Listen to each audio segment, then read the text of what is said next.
Soy Alfredo Iriarte, nací en Uruguay, soy uruguayo, estudié carpintería, después aprendí a tallar madera, a hacer imaginería y en la adolescencia a estudiar teatro.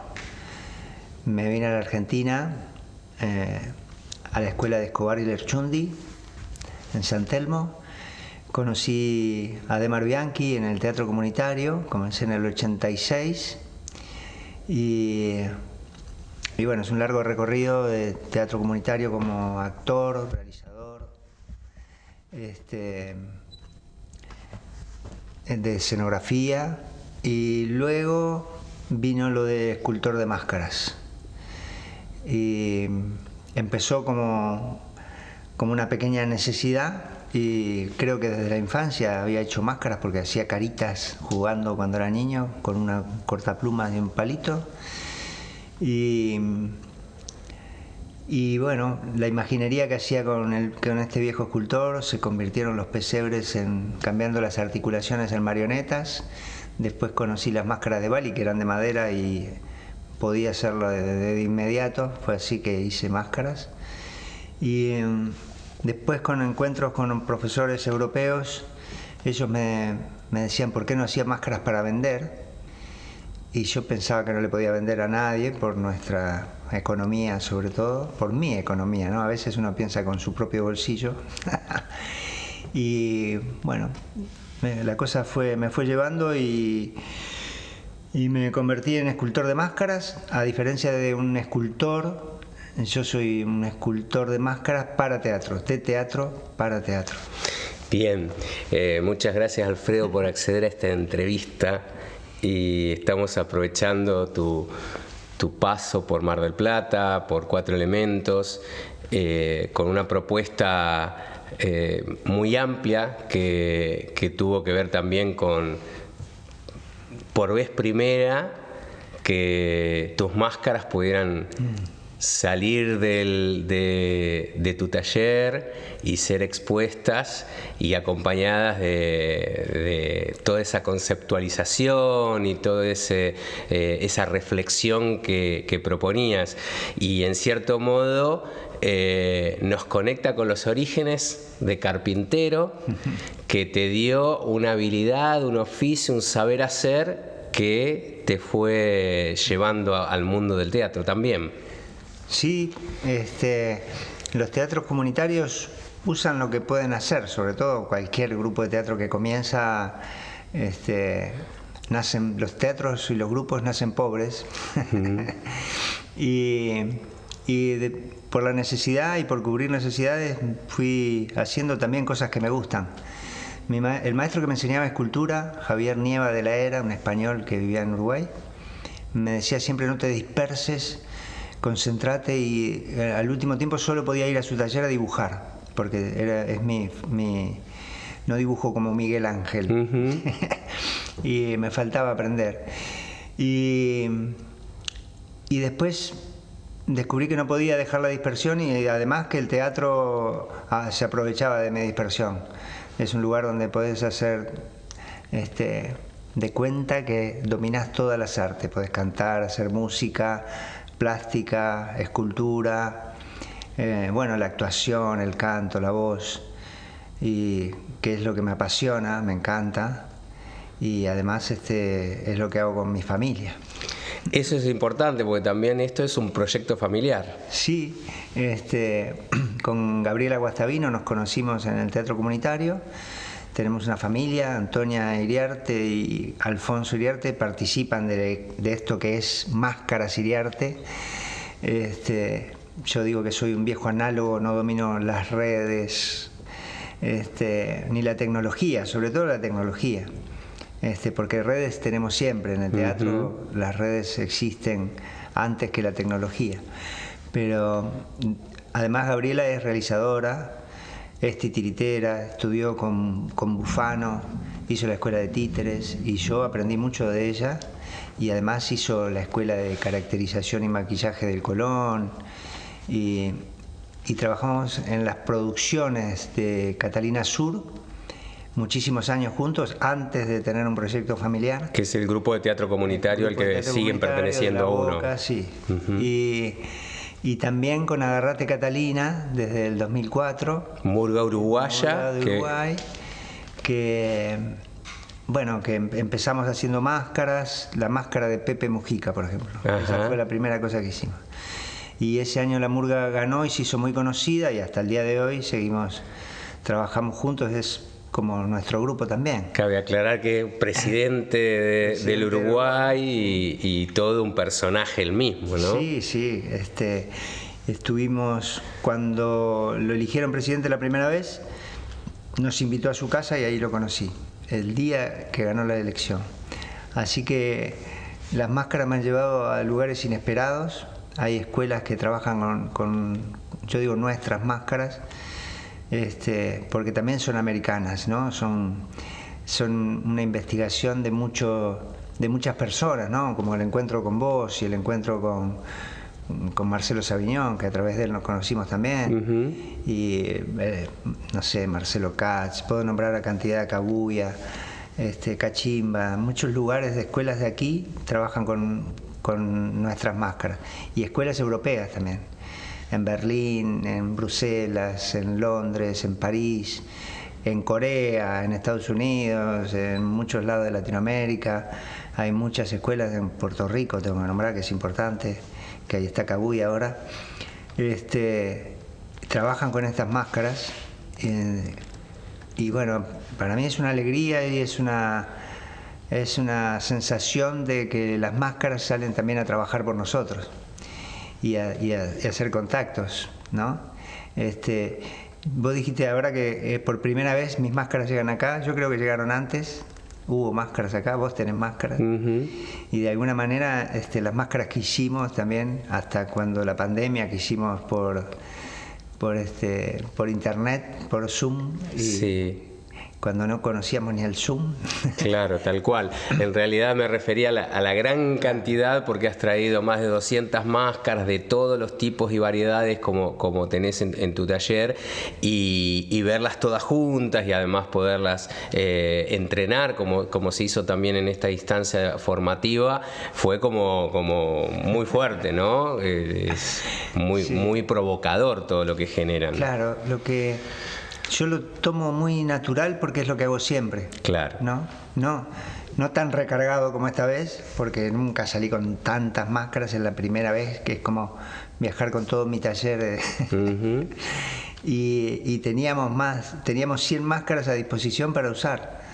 Entonces, tuve que diseñar una manera de hacer un recorrido para no dispersarme, claro, que fue lo que hice finalmente, pero usamos muchísimas máscaras, 25 personas estuvieron siempre activas, entonces cada tanto también propongo que cuando como espectador también somos una mirada crítica, no es un activa, entretenimiento, claro. Y me gusta mucho porque vengo de los grupos del trabajo de grupo comunitario, y cualquier grupo que se forma necesitan, para mí visión del teatro, estar en confianza, ser amables entre sí, colaborar, compartir, ser solidario, todos valores de la vida misma que para el teatro son fundamentales. Necesitamos llenar de buena gente el teatro. Y tu charla se llama, porque es un proyecto para que se multiplique, Máscaras, música congelada. Me gustaría que ahondemos en ese concepto. Es música congelada, también se dice música solidificada para la arquitectura, por ejemplo. Es un término compartido, podría decir robado también, pero es compartido. En las máscaras yo lo empecé a usar, así que puedo apropiármelo también, como otros han hecho, y porque son, como cualquier escultura, una partitura de movimiento para un intérprete. Nos indican muchísimas cosas sobre el ritmo, el tiempo, el espacio, que hacen un diseño de movimiento conveniente, necesario para que el intérprete pueda hacer una cosa verosímil con esa máscara, ¿no? Entender cómo están hechas para entender cómo la puede interpretar. De eso se trata, ¿no? Aunque no todas son así, hay máscaras que vienen con consignas muy fijas, que con restricciones muy fijas, y la máscara neutra, por ejemplo, la que le llamamos máscara neutra, es como el pentagrama, donde todo está por escribirse, y me gusta hacer una relación de esa manera porque es como un poco poético, ¿no? Tomamos palabras y metáforas de otros lenguajes para... Totalmente. Inclusive la analogía nos permitiría decir que aún habiendo una partitura escrita en la máscara, también cada intérprete le va a dar su matiz, claro, su singularidad, ¿no? Deja un margen para eso. Es como un buen violín, está ahí y es la misma pieza y viene otro intérprete y va a hacer una inflexión distinta, una entonación, una variación de volumen, del ritmo. Siempre es así, es una maravilla para mí, lo he dicho, siempre lo digo, la diversidad, la singularidad, la particularidad, la maravilla del individuo, con todas sus capacidades, digamos, que no se trata de uniformar ni caracterizar al superactor, acróbata. En el teatro comunitario, donde me formé también como formador, porque yo estudiaba y después volví al teatro comunitario a explicarle a un vecino, se puede hacer así. Claro, sin formación técnica específica, digamos, ¿no? Que es un poco el fundamento. Cualquier persona inteligente que quiera jugar, que esté dispuesto a entregarse al juego, lo puede hacer. Eso yo digo que es fácil, es divertido. Y que hoy lo dije también, que el sistema nervioso adopta lo que percibe placentero. Y bueno, me disperso, como decía mi maestro siempre. Bien, pero 40 años de recorrido con las máscaras, yo te voy a pedir que sintetices cuál es para vos el principal aporte que hace la máscara en la pedagogía y en la escena, si pudiéramos dividir esos dos ámbitos de aplicación. Claro.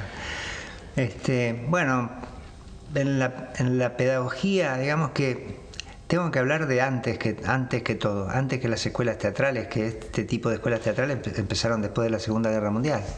Antes había grupos de teatro, no había escuelas, no había tanto método. Y se aprende de manera oral. Y se han hecho máscaras luego con objetivos concretos, ¿no? Para allanar el camino, hacer un recorrido, llegar rápido con las experiencias hasta que puedes estar en escena sin máscara, objeto máscara, ¿no? Porque claro, el teatro es máscara, el personaje es una máscara. La máscara acompaña a nuestra especie desde los orígenes. Yo suelo decir que es una novedad milenaria, ancestral. Hay muchas máscaras que son danzantes, que hacen rituales, otros eventos. Y nosotros tenemos una mirada del teatro muy eurocentrista y la máscara te saca un poco de ahí. La diferencia es que las máscaras pedagógicas no están diseñadas para un espectáculo.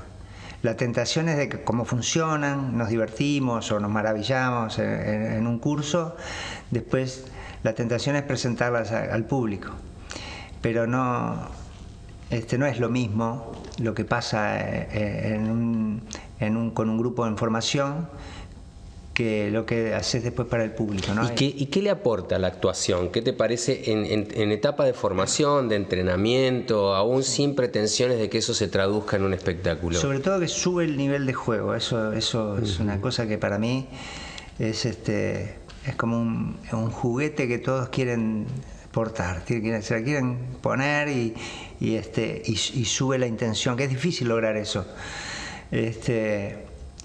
Lograrlo si no es que sea un estímulo, pero al contrario, es como te da un permiso. En vez de exaltarte, te planta y te abre. Porque lo vemos siempre, cuando alguien se pone la máscara y se siente que se esconde como un niño y de repente se revela algo que vos ves que antes de tener la máscara tenía realmente una máscara, y cuando se pone la máscara se da permisos, se revela ante todo, se muestra su profunda humanidad y su no sé, su lógica, su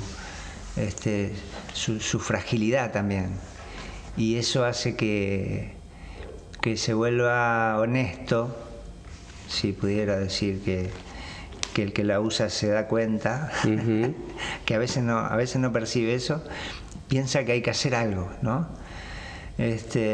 Y a veces esa confusión entre el ser y el estar,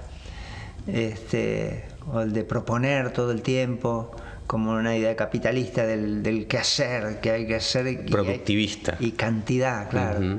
Entonces, pararse, respirar, realmente conectar con la mirada y anular el juego psicológico de la mirada y del gesto, del rostro, que realmente nosotros físicamente nos comunicamos más que con nuestra bella cara. Y tampoco es que estamos gesticulando emociones todo el día ni todo el tiempo. Las máscaras parecen fijas, son un objeto inerte fijo que necesita de la calidez de un intérprete para resonar de alguna manera, como volviendo a esto de la música congelada.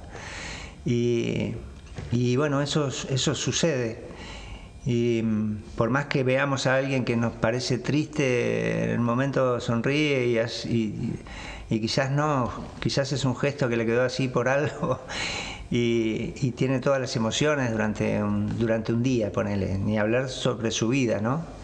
Hoy veíamos también, o en los talleres vemos los cuerpos, la diferencia, la diversidad, las elecciones y las posibilidades, ¿no? Infinitas posibilidades. Entonces es una técnica abierta, donde hay que conectar humanamente con alguien, porque la repetición, aunque después hay que repetir con los ensayos, no funciona con distintas personas igual. Claro. Y en escena, ¿qué crees que aporta un espectáculo con máscaras, a diferencia de una teatralidad dominante que por ahí la ha descartado en su uso? No, es una teatralidad inmediata. Entonces no permite una representación de la vida cotidiana real. Es una teatralidad inmediata que surge y donde sucede otra cosa, además de que, como a los intérpretes les gusta, les fascina usar las máscaras, al público le fascina ver las máscaras. Entonces pasa cuando estamos en los talleres, el que está observando está de público y le pasa como público, y por momentos yo tengo que estar poniendo el acento de que sean espectadores críticos y que estamos trabajando porque se divierten y es normal, y eso también le pasa al público cuando está en el espectáculo, si es que el espectáculo ha conectado con claro, todo está esto logrado, digamos, claro, ¿no? Que el intérprete esté con la partitura y en el ritmo, en el tiempo, en el espacio, y además que lo que cuente tenga algún sentido, ¿no? Antes a la comedia del arte, antes que decirle comedia del arte, le llamaron de muchas maneras, y era la comedia de las habilidades también. Claro. Entonces, hasta el día de hoy funciona, que es lindo ver a alguien hacer algo bien. Querés ver a alguien hacer algo bien, que lo diga bien, que se escuche, que se proyecte, y que sea clarísimo lo que sucede, no porque el intérprete lo debe sentir, sino porque tiene que provocarle al público ese viaje emocional por las historias, ¿no? No sé, los espectáculos más lindos te provocan por lo menos una sonrisa, una risa, y después se te cae un lagrimón, y y al final te dan ganas de aplaudir un montón y todos vienen por eso, ¿no? Con la ilusión de maravillarse, y no pasa todo el tiempo. No nos pasa todo el tiempo, y sabemos que la repetición, esto de la repetición es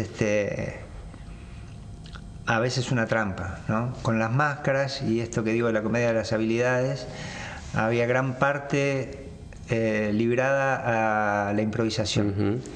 Entonces lo mantiene vivo. Claro. Lo mantiene vivo, y aunque de la otra manera también se mantiene vivo, ¿no? El teatro tampoco, no es que no le conviene a la máscara el teatro de prosa, la palabra, tanta palabra, es un juego de movimiento. Yo creo que la palabra ha tomado lugares que no le corresponden, ha invadido todo, y bueno, llegamos a ver, yo digo, hay teatros que son teatralitura, uh-huh. La literatura del teatro, ¿no? Uh-huh. Espectáculos maravillosos, con un texto maravilloso, con personas que se aprenden, no sé, Hamlet tiene 3.900 versos, no sé cuántas palabras, y hay gente que lo dice de una manera maravillosa, y está bien, y funciona así. Pero es el texto, ¿no? ¿Qué pasa con la vida, con el intérprete, con lo que nos pasa ahora, ¿no? Siempre queremos tener un mundo mejor y todas las utopías, pero bueno, hay que esforzarse, no sé, capaz que nosotros ya estamos grandes y por eso nos empecinamos con los jóvenes pensando que van a tener la oportunidad, pero hacerle las cosas que hacemos nosotros, o tener un espacio tan bello, o salir como un loco con 200 máscaras a encontrarse con con un grupo de gente, también es esto que decimos de la resistencia cultural, ¿no? Totalmente, totalmente. Que no es más que defender una actividad milenaria, con la comedia del arte, una tradición de 600 años, y así podría nombrar muchísimas otras cosas, ¿no? No solamente del teatro eurocentrista, europeo, la visión occidental del teatro, sino también lo que pasa en los rituales, los ritos, las máscaras danzantes en Latinoamérica. Hay mucho por investigar en ese campo, ¿no? Porque sigue siendo todavía muy dominante pensar en las máscaras desde Europa transportadas a otras latitudes. Sí, yo conozco mucho, y está más que nada subestimado, porque todas las artes populares están subestimadas, hasta el teatro comunitario. Antes de llamarnos comunitarios, nos decían a nosotros, ¿no? Teatro murga, teatro de vecinos, teatro, como nombres además despectivos, uh-huh. Porque así lo decían, ¿no? Hasta que veían un espectáculo con 100 personas, donde había niños, adultos y viejos y mascotas, y la potencia del encuentro y el espectáculo musical y colorido, es impactante. Es impactante estar dentro de saber que estás diciendo algo y atrás tuyo hay 100, es imponente. Claro. Y para el público recibirlo también es la potencia de la multitud, ¿no? Sí, y además el público siente que podría estar ahí, ¿eh? Claro. Tiene esa cosa de la catarsis que hacía el teatro griego, que estaba para plantear problemas sociales y filosóficos que había que solucionar, y era como legislar, plantear los problemas. Creo que se siente que se está hablando de ellos, de ese público, y al mismo tiempo que es muy cercana la distancia entre poder estar solo como espectador y poder participar, ¿no? Claro. Porque no hay un virtuosismo al servicio de la nada, ¿no? Lo que pasa es que la visión de virtuosismo es relativa también, porque no sé, tengo compañeros que dicen, me gustaría estudiar teatro alguna vez, o yo no hice teatro, y hace 40 años que actúan. Claro. Y tienen oficio y una experiencia, y saben qué hay detrás y todo lo que requiere hacer que alguien esté en escena, desde poner, no sé, el agua, el edificio, cantidad de cosas. Y conozco muchos estudiantes que pasan 5 o 6 años rindiendo materias y nunca pisaron un escenario. Entonces hay algunas cosas que no están bien. Que hay que revisar. Alfredo, ¿por qué consideras que tus máscaras están en todo el mundo? Y tuve suerte y están buenas. Soy muy curioso, y porque soy curioso siempre, no sé, voy a decir algo que nunca lo digo, pero creo que sé escuchar y me gusta preguntar. Entonces, como me gusta preguntar, cuando pregunto soy incisivo, directo y no trato de no traicionar mi interés, ¿no? Que es aprender y saber. Y qué sé yo, el encuentro con Thomas Pratky fue para, más allá de las dificultades del idioma, que yo hablo mal todos los idiomas. ¿Podrías referenciarnos quién es Thomas Pratky? Thomas Pratky fue director pedagógico de la escuela Lecoq durante 15 años. Y después tuve una escuela en Londres que se llamaba LISPA durante muchísimos años, y ahora tiene una escuela en Berlín.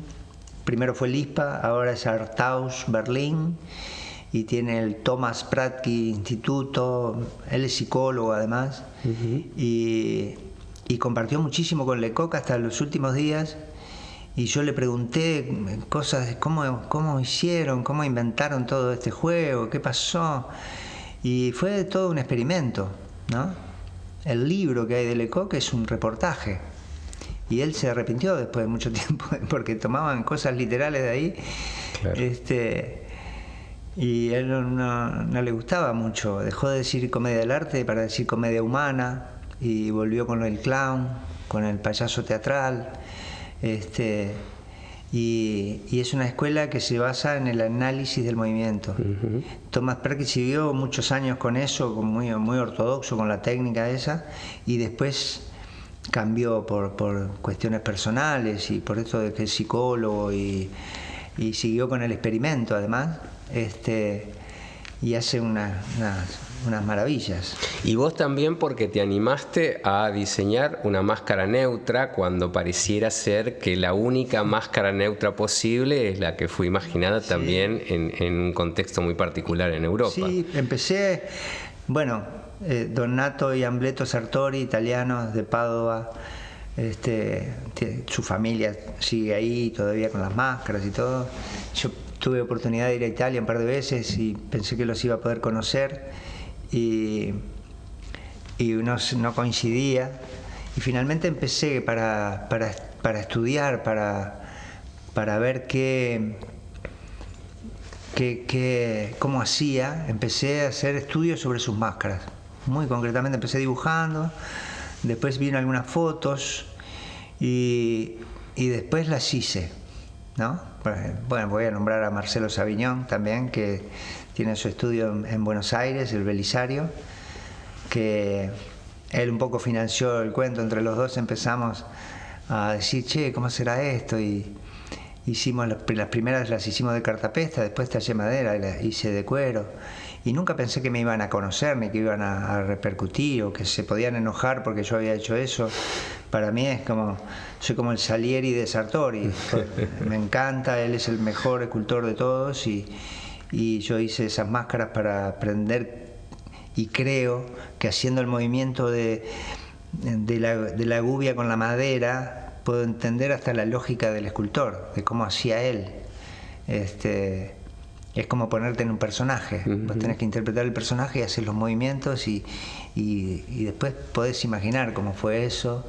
Y sé que muchos son tomados de profesores de la Universidad de Bolonia, y por qué lo hacían así, y cómo se peleaba con Lecoq, porque él tenía una clarísima idea de lo que necesitaba, porque eran máscaras con objetivos.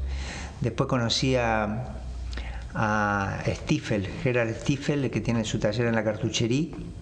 En Francia también. En Francia, enfrente al Teatro de Mouchkin, donde tengo un montón de amigos que también tienen máscaras mías. Él es el mejor. Los japoneses lo declararon universidad viviente de las máscaras. Yo trabajo con un grupo en París que se llaman Los Turbulentos. Sería interesante referir también a esa experiencia. Ellos son un grupo artístico que trabaja con adultos autistas, que hacen todo. Es como una especie de teatro comunitario, hecho por ellos, dirigido por artistas, acompañados por médicos y terapeutas, y cada residente hace lo que puede, ¿no? Unos cocinan, otros hacen la informática, hay taller de vestuario, de poesía, tienen una radio, es una maravilla. Hacen las luces, el sonido, sirven en los eventos, a veces vienen empresas y se arman eventos y cantan, tienen unos cantos polifónicos increíbles, y conmigo hicieron máscaras, hicimos representaciones con máscaras, vinieron 2 veces a Argentina.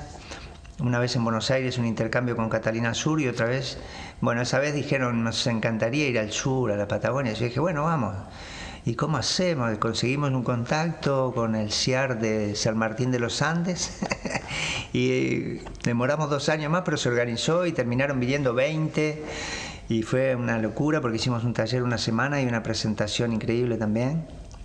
Y después volví a París a encontrarme con ellos, y Philippe Dubin, que es el director, laburaba con ellos de niños. Entonces cuando ya eran adolescentes y adultos, los autistas o cualquiera es el loco del lugar y ya no tenían asistencia los adultos, ¿no? Son abandonados en los sistemas de salud y sociales y todo. Bueno, ellos siguieron, inventaron esta forma de trabajar para no abandonarlos y funciona perfecto.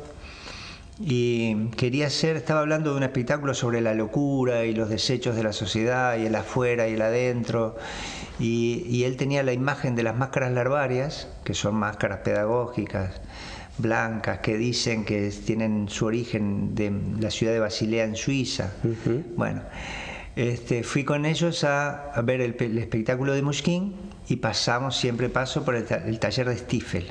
Stiefel es suizo, es de Basilea, y cuando, sin darme cuenta que estábamos ahí, Philippe le muestra las fotos de los ensayos, fotos que había sacado con su teléfono, y ve que había máscaras larvarias. Entonces, a él no le gustan las escuelas. Me dice, ¿qué es esto? ¿Una escuela? Enojado. Uh-huh.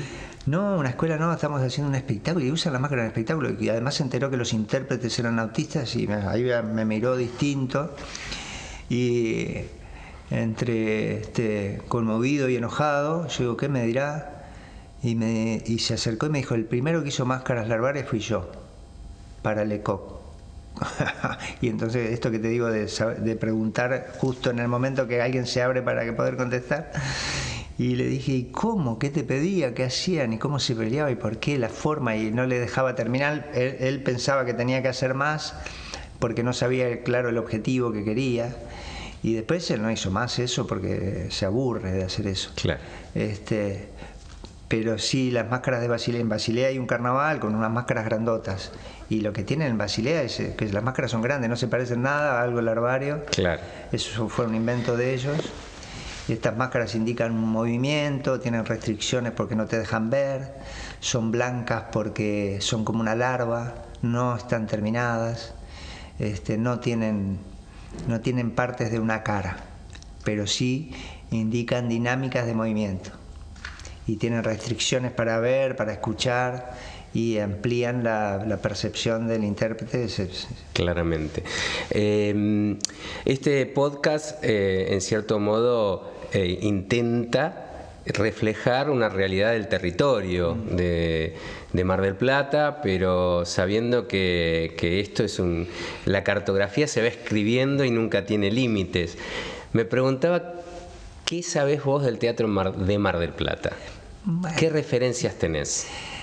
La primera referencia, porque desde Uruguay sobre todo, es saber que todos los espectáculos de la Argentina, sobre todo los de Buenos Aires, en verano vienen a Mar del Plata. Y la taquilla y el espectáculo, a veces dicen espectáculo comercial, para mí todos los espectáculos son comerciales, lo que pasa que estos son de producciones gigantes, ¿no? Y de personas, artistas que están en la tele o en el cine, que se muestran en los teatros, y el pueblo los quiere ver y hace esfuerzos enormes para pagar las entradas, y esa es la primera referencia. Pero después, bueno, del teatro independiente, festivales de títeres, esto que vi de Fray Mocho y de todo el recorrido, y también del pasaje del circo criollo, de donde viene el teatro comunitario también. Los Podestá eran uruguayos, salieron de un barrio de Uruguay y hacían acrobacia y cosas, y bueno, después terminaron acá haciendo y viajando por todos lados. Y Mar del Plata es un centro, una ciudad por el puerto, por muchas cosas, muy parecida a Montevideo, y ellos vinieron muchas veces acá, y en los puertos siempre también llegan muchas personas de la cultura también, ¿no? Muchas veces viajando pobremente o humildemente, o un viaje barato, en vez de llegar a Buenos Aires llegan acá. Y bueno, me he enterado de historias de Vito Cantore, tenía un teatro de marionetas en La Boca, donde hacía función a diario, todos los días. Era como, yo me imagino que era como ir a ver la novela y cada día hacían los títeres, hacían Pupi siciliana, no sé qué. Y sé por una historia de un familiar que encontré que pasó mucho por Mar del Plata. Y son historias que no se cuentan, como son populares, se han perdido, y la historia política argentina muchas veces se corta, se hace un corte y afecta mucho a lo popular, ¿no? Por la economía y por la represión muchas veces, y por muchas otras cosas. Y también cuando las necesidades básicas no están cubiertas, la mayoría de las personas está más ocupada en la subsistencia. En la subsistencia que en la recreación o en la alimentación del espíritu, digamos así. Y como vamos a tener que ir cerrando, me gustaría terminar con algo muy profundo que conecta tu trabajo, que tiene que ver con la relación que estás encontrando en este oficio artesanal, en esta tradición, con la geometría sagrada. Bueno, eso es algo que está desde el comienzo, ¿no? Cuando era jovencito y hacía imaginería con mi maestro, él me empezó a hablar de los templarios, y yo tenía 15, 14, 13, 16, toda esa época, y él había hecho una iglesia en España, la iglesia de Covadonga, pero todo el altar, los muebles, es una cosa, una maravilla. Y en Uruguay también había hecho esculturas en iglesias. Y más allá de la opinión moral de la iglesia y la Inquisición y todo esto, estos tipos tenían el oficio, y el oficio se mantenía de esa manera. Y cómo hacer una arcada y el apoyo de una pared de una iglesia y por qué. Y después conocer todos los inventos de Da Vinci me dio mucha curiosidad, y por ahí empecé a investigar lo que él había hecho, y encontré muchas referencias, porque también mi hermano es un loco místico, había estado seminarista con una congregación franciscana para ser cura, y después cambió y no hizo, pero estudiante de religiones comparadas, filosofía y todo. Empecé a investigar, y además cuando estaba intentando dibujar y ver las proporciones y entender cómo podía ser y cómo cosas se repiten en la naturaleza, bueno, es muy fácil, y yo trato de transmitirlo también, por lo menos como abrir la puerta para que entren a jugar por ahí, ¿no? Lo hemos hecho hasta en la pandemia virtualmente. Explicábamos cómo hacer un compasaurio, por qué esa proporción se repite, cómo Fibonacci apareció Fibonacci le trajo el cero a los romanos, había estado en Medio Oriente, y ahí tuvo todo el conocimiento. Siempre hablo de la filosofía sufi y del origen de la civilización occidental, por decirlo de alguna manera, que viene un poco de ahí y de las antiguas culturas. Y ahora se sabe que las moléculas y los sólidos platónicos tienen esas formas, y que no sé, que un óvulo recibe solo a una célula idéntica y es un círculo que se mezcla con otro círculo que forma la pizzica que se dibujaban los católicos. Entonces es como la creación de la vida en todas las partes, ¿no? Ver un caracol en la playa en Mar del Plata, bueno, ya no hay tanto porque hay mucha gente que lo saca rápidamente, pero es la espiral eterna que está en todo el cuerpo y en la proporción. Y dibujar un poco es tomar medidas. El que dibuja bien ya no está midiendo con aparatos, con un instrumento, con instrumentos, pero está su cabeza y su motricidad diseñada para entender y traducir eso, ¿no? No solamente para hacer una copia de la naturaleza, sino para hacer cualquier creación. Hacer un títere, un cuerpo humano tiene proporciones y es antropomorfo, ¿no? O darle ilusión de vida, también tiene algunos trucos que se toman de ahí para que sea posible esta maravilla de dar vida a un objeto inerte, ¿no? Una máscara o un títere. Y en el teatro eso es increíble, es fascinante. Entonces aprendí a dibujar, también a hacer dibujos más geométricos. Cuando estudiaba carpintería tenía dibujo técnico, hacer proyecciones, y después enterarme de que un hombre con un palo apoyado en la tierra y su sombra calculó la circunferencia del planeta completa, y cómo hizo eso, y la curiosidad me llevó a encontrarme con personas también que tenían la información, y a mí me daba mucha curiosidad, porque nosotros vivimos una educación además muy represiva en la dictadura, y estas cosas eran como que no se podían decir mucho, era raro. era raro poder hacer que alguien te cuente o te entusiasme, ¿no? Los maestros que yo tuve eran todos militares retirados o por ahí, que no estaban para entusiasmar a nadie y que te guste algo, sino para reprimirnos y que no molestemos. ¿A dónde crees que te va a llevar la curiosidad? Me va a llevar de vuelta a algún lado, no sé. Gracias, Alfredo. Muchas gracias.